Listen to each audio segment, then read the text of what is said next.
Can our gut microbiome help us lose weight? Tune in to find out only here on the People Scientist podcast.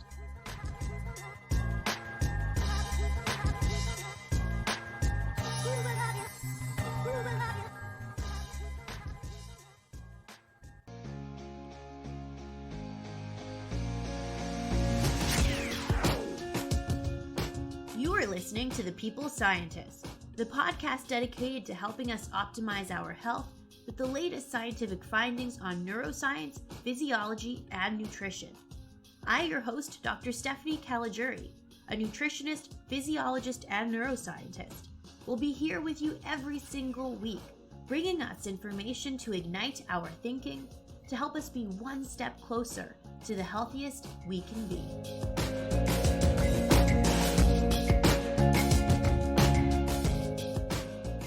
Hello, my People Scientist Army, and welcome back to the People Scientist podcast for episode 108, where every week I arm us with some scientific information so that we can all become a little bit smarter and healthier with every new episode. How are you doing today?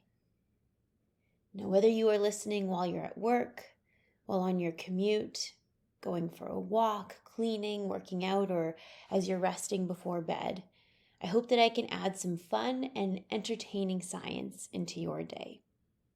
So, what are we talking about today?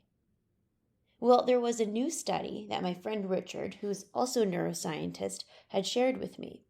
This study was published in the journal Nature this month by Jumperts von Schwarzenberg. What a great name that is. Well, this was a very in-depth, well-done study that showed an important connection between restricting calories, our gut microbiome, and weight loss. Now, in the last 5 to 10 years, there's been quite a bit of research on the bacteria in our intestines, probiotics, prebiotics, and weight loss. So in today's episode, I'm going to touch upon all of this with a focus on this most recent paper. So, as we always do, let's start off with some core takeaways.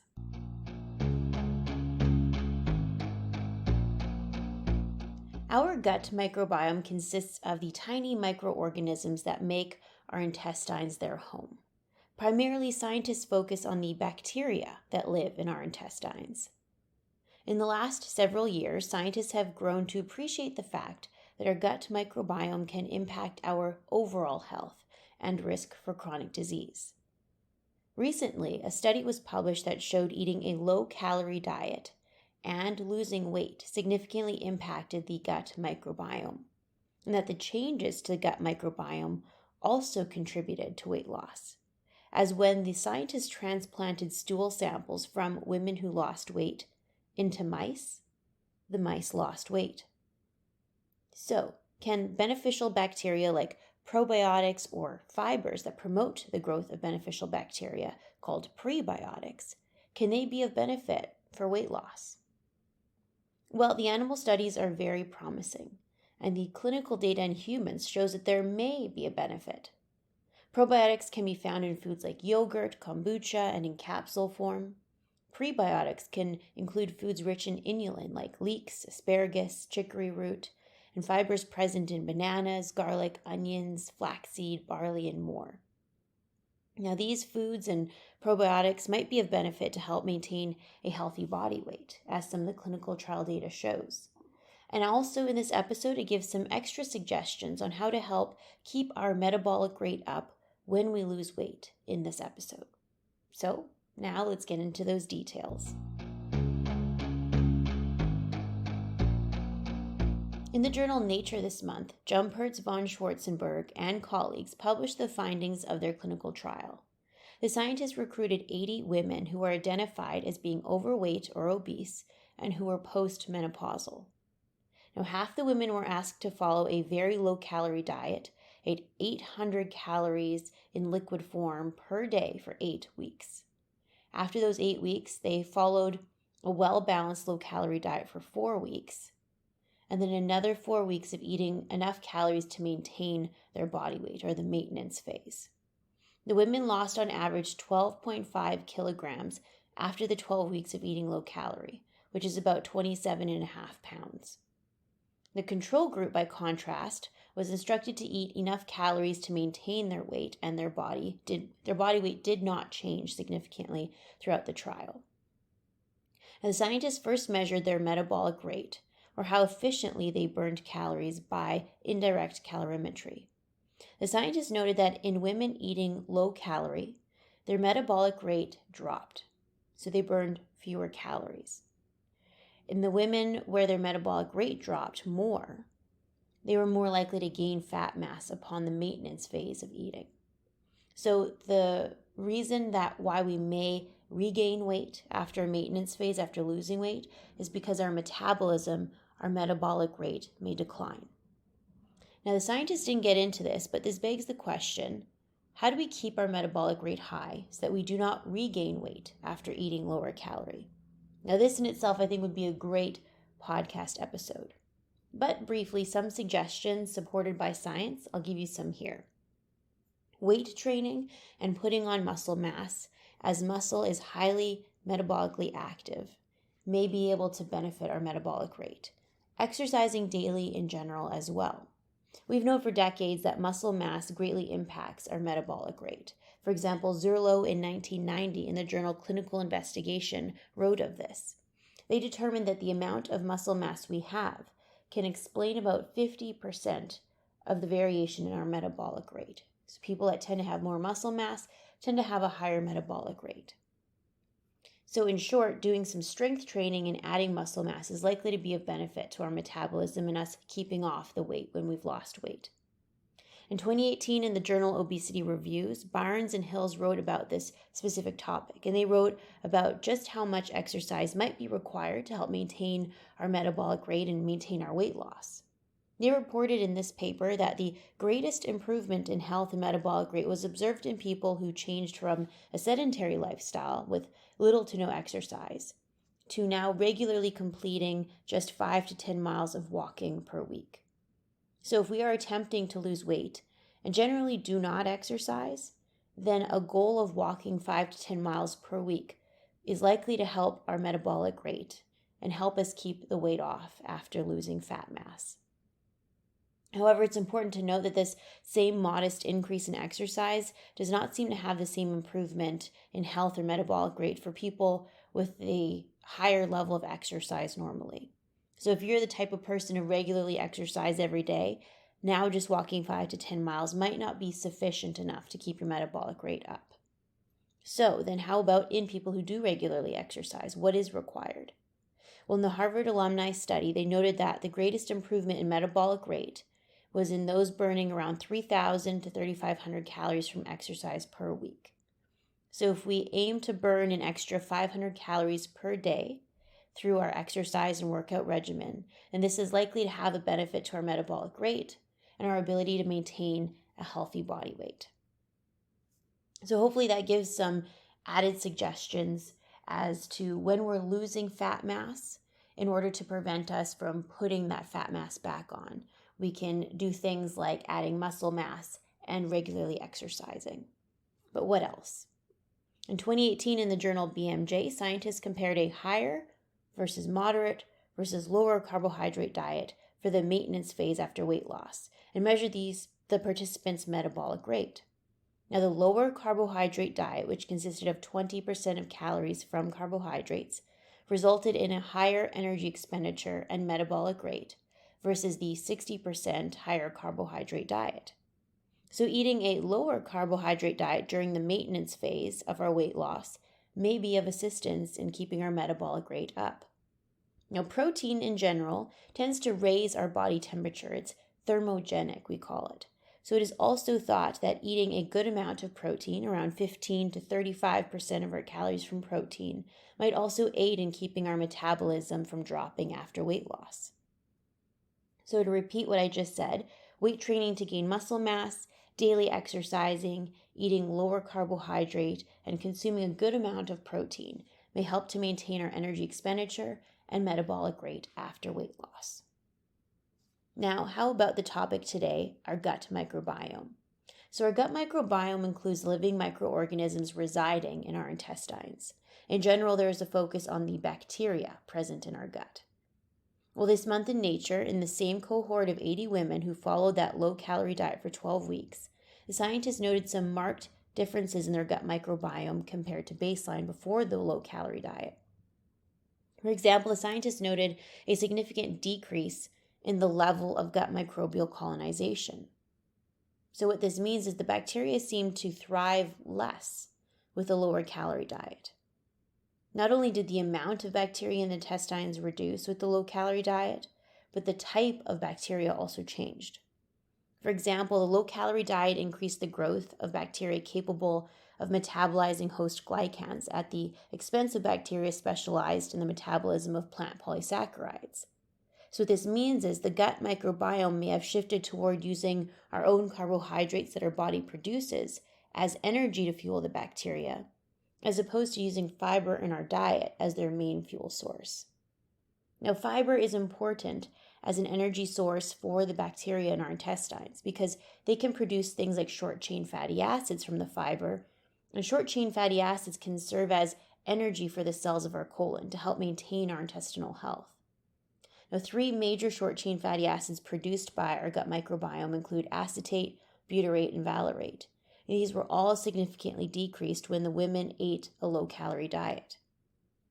Even though the scientists noted genes involved in short-chain fatty acid synthesis increased in the low-calorie diet, this was insufficient to maintain short-chain fatty acid production. So this is seen as a potentially negative shift in the gut microbiome with low-calorie intake. It is possible that this could be prevented with the consumption of different types of fibers coming from fruits, vegetables, nuts, seeds, and whole grains. So if we are following a low-calorie diet, it is suggested to still eat a variety of different fibers. But here's the cool and interesting thing about this study. The scientists took the gut microbiome colonies from the 5 women who followed the low-calorie diet that lost the most weight. So 40 women were in the low-calorie diet group, but they took the top 5 women that lost the most weight. Essentially, the scientists took their poop or stool samples. They took stool samples at baseline before the women lost weight and after the low-calorie diet and weight loss. Then the scientists transplanted the stool samples into the intestines of mice. This would cause the mice to now have the same gut microbiome to the women at baseline or after their weight loss. The scientists wanted to see what would happen to the mice if they had the same gut microbiome as the women. After only 2 days, the mice that received the stool samples from women who lost weight indeed lost weight as well. More specifically, the mice exhibited a 12.5% drop in body weight after having the same gut microbiome as the women who lost weight. Whereas the mice that received the transplantation of stool samples from the women before they lost weight did not lose weight. So this is really important because this is a very direct experiment showing that the gut microbiome itself could potentially impact body weight. The scientists noted no changes in food intake in the mice, so it didn't appear that the change in the gut microbiome impacted appetite.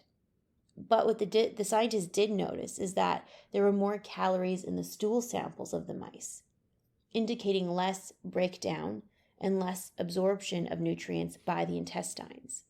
So it appears the food was not being broken down and calories less likely to be absorbed. This could be due to the reduction in bacteria present in the intestines. So let me give an analogy to help explain this. Eating a low-calorie diet impacts our gut microbiome.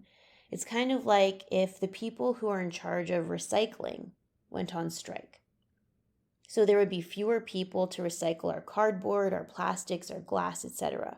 So instead of our recyclables going to be recycled, they're now going into the trash. Likewise, in a low-calorie diet, there are fewer bacteria available to metabolize our food, to turn that food into energy. So instead, our food is passing through with our stool. Yeah, does that make sense? I hope so. Interestingly, in these mice that received the microbiome transplant, their blood glucose levels were also impacted.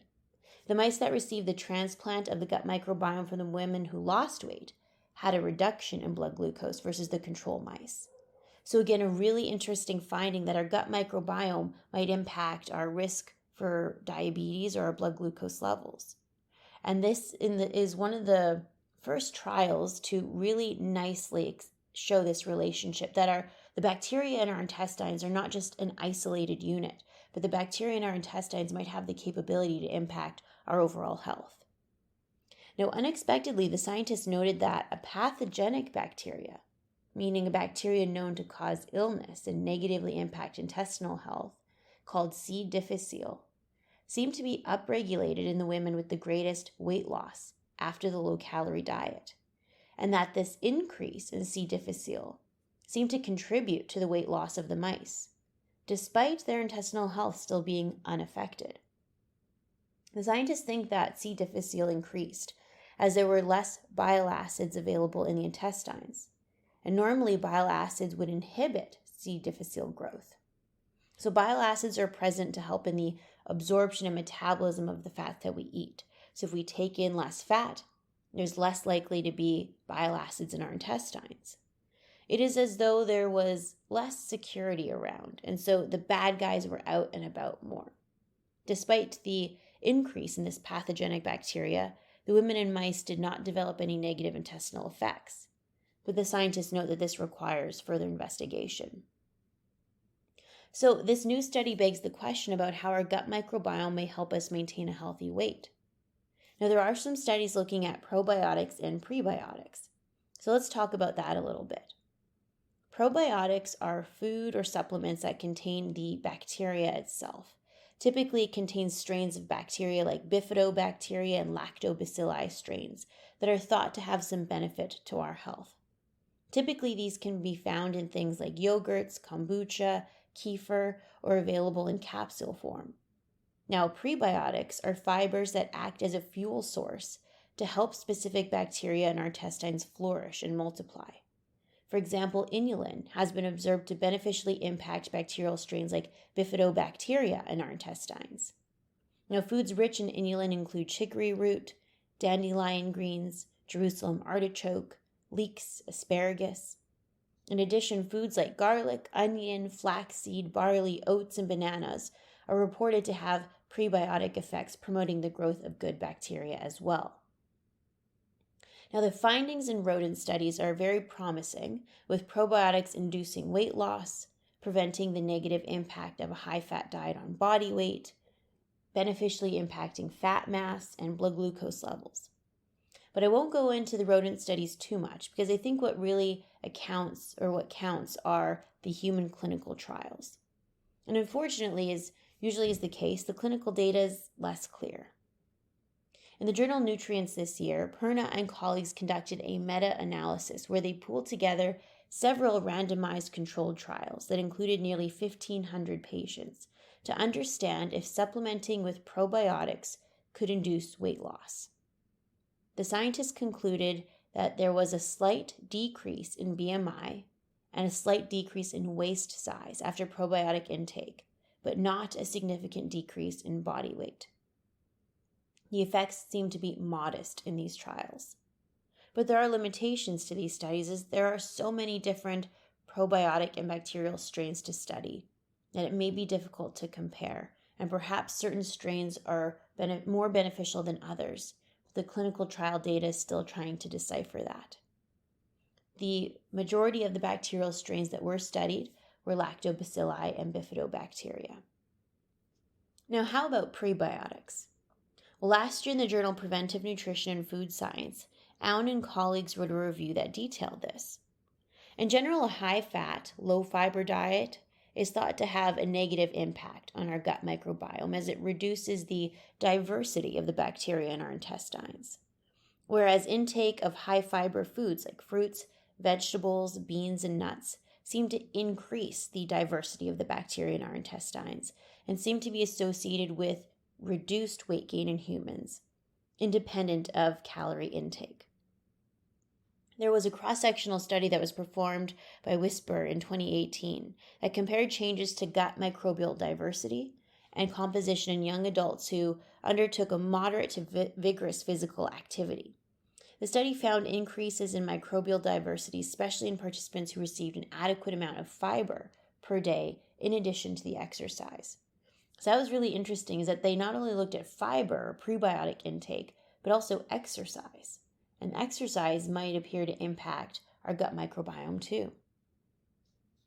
In 2015, in the journal Nutrition and Metabolism, participants were given either 30 grams of inulin, which is a prebiotic, in powder form every day, or a control product, which was cellulose, a plant fiber, every day. Now, the participants were followed for 18 weeks. Interestingly, in the second half of the trial, so from weeks 9 to 18, the inulin group started to deviate from the control group more so and exhibited some benefits to fat loss and weight loss. The participants that were taking 30 grams of inulin per day lost about 7.5 kilograms and reduced their body fat by 4% over the 18-week period. By comparison, the control group lost about 4.5 kilograms and reduced their body weight by 2%. So they saw only about half the improvements as the inulin group. Several clinical trials also indicate a potential benefit of inulin on blood glucose levels in individuals with diabetes. One important thing to note is that inulin can cause flatulence. So to start with a small amount, or to start with a low quantity of inulin or foods containing inulin to see how you feel, and then to work your way up. So to remind us all, foods rich in inulin include chicory root, dandelion greens, Jerusalem artichoke, leeks, and asparagus. In addition, many foods now have inulin added to them, like protein and energy bars or cereals. Or inulin can also be purchased in powder form by itself, which can be baked into foods or added to water to be drank. Other foods rich in resistant starch or glycans that may also serve as prebiotics to cause and flourish the beneficial bacteria to grow in our intestines include oats, flaxseed, barley, garlic, onions, and bananas. In general, these high-fiber foods may also have benefit to healthy weight maintenance because fiber may have a satiating effect, reducing appetite. These fibers may also be broken down by the bacteria in our intestines to produce short-chain fatty acids, which may provide healthful benefits to our intestinal cells and may also contribute to our reduction in appetite. In the journal Nature Reviews in 2011, the scientists note that if we stop consuming prebiotics for 1 week, that the benefits to our gut microbiota will be reduced. So the continual consumption of prebiotics needs to be constant in order for us to have that benefit. This also has been noted for probiotics too. So that is a wrap, my People Scientist Army, for episode 108. A new study to come out this month that yes, indeed, our gut microbiome is impacted by weight loss and may also contribute to our weight loss. It appears that when individuals followed a low-calorie diet and lost weight, that the amount of bacteria in their intestines reduced, and how efficiently their food was digested was also reduced. Like the analogy I gave about the people who recycle our materials being on strike, and therefore more of our supplies going to the garbage as opposed to being recycled into new things. In this scenario, our food is not being turned into calories or energy as efficiently. Instead, it is being eliminated in our stool, which is thought to be part of the reason for the weight loss. This is evidenced by when stool samples of women who lost weight were transplanted into mice. The mice also lost weight. This is a really cool study because it's showing that our gut microbiome can indeed influence our body weight. So the question is, can we replicate this change in the gut microbiome and have a beneficial impact on our body weight with the use of probiotics and prebiotics? Maybe. Animal studies are very promising, and clinical trials where participants were given supplements of beneficial bacterial strains, aka probiotics, or fibers that beneficially promote the growth of bacteria, aka prebiotics, often did induce some modest weight loss and reduction in fat mass versus the control group. The bacterial strains mostly studied were lactobacilli and bifidobacteria. Hopefully more and more data comes out on this topic, but I think right now we are just appreciating the fact that our gut microbiome can impact our overall health. For years, we didn't think that the bacteria in our intestines had much of an effect on our overall health. unless it was something pathogenic like E. coli making us sick. But now science is making us appreciate and realize that our gut microbiome can have a great impact on our overall health, our body weight, and our risk for chronic disease. And hopefully soon I can do an update episode with even more recent data. So if you want to see some of the papers I cite in this episode, you can follow me on social media where I post the abstracts to many of these studies. If you want to by chance buy me a coffee to say thanks for the episode, you can find out how to do that in the description box below. I hope that you all have an awesome week, and I look forward to meeting you all back here, the same time and same place next week on the People Scientist podcast. Bye for now. I am a scientist simply sharing scientific evidence. Some of the clinical interventions I discuss are not appropriate for everyone. Before making any changes to your diet or lifestyle, please do consult the advice of your physician or dietitian. My opinions expressed here do not necessarily reflect those of Mount Sinai Hospital and its affiliates.